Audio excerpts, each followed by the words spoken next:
Hi,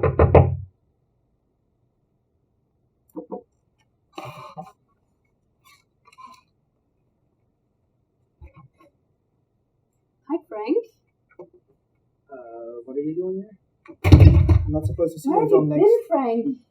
I went to your room a few times. I want to see Rita. Oh, Rita. She's nice, isn't she? Are you sober?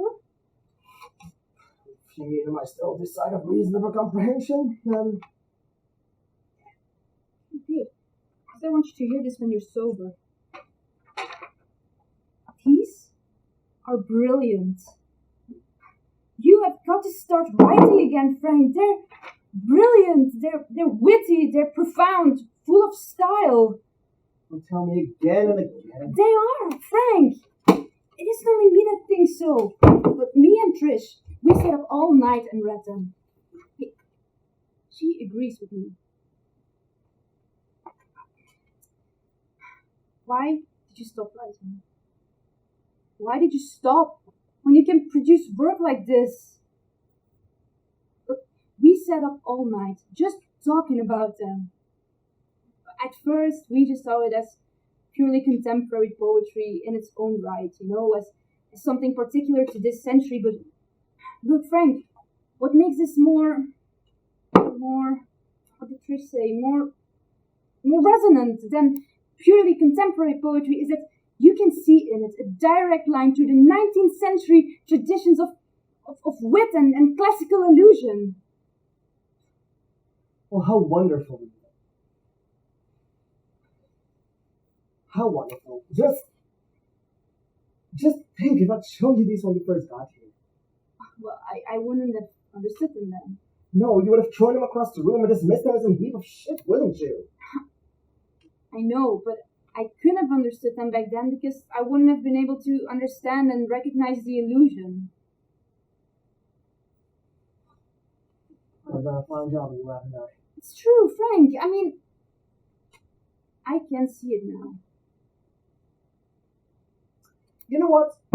I think just like you, I'm going to change my name. Gonna change it into Mary Shelley. How's that illusion for you? What? Mary Shelley wrote a little gothic number called Frankenstein. So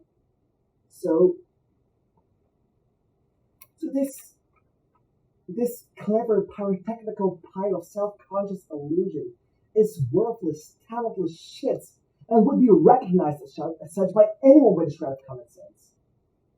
It's the kind of thing that gives publishing a bad name. Wits, you'll find more wits in the telephone directory, and probably even more insight. And I'll tell you what, this has one advantage over the telephone directory, and that it's easier to rip. It's pretentious, it's characterless. It's what I smile.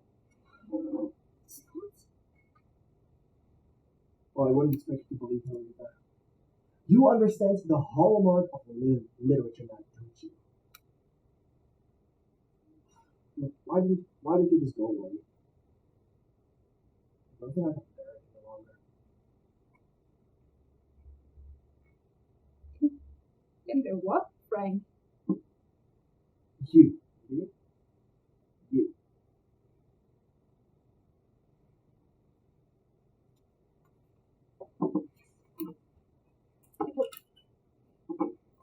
I will tell you what you can bear, Mr. Self-Pity, this artist. What you can bear is that I'm educated now. What's up, Frank? Don't you like me now that your little girl's all grown up? Now that you can't bounce me on Daddy's knee and watch me stare back at you and write, I wonder, hey, I am educated. I've got what you have, and you don't like it because you would rather see me as the peasant I once was. Just like the rest of them. You just like to keep your native stick because that way they still look charming and delightful. I don't need you. I've got a room full of books. I know what wines to buy, what clothes to wear, what papers to read, what plays to see.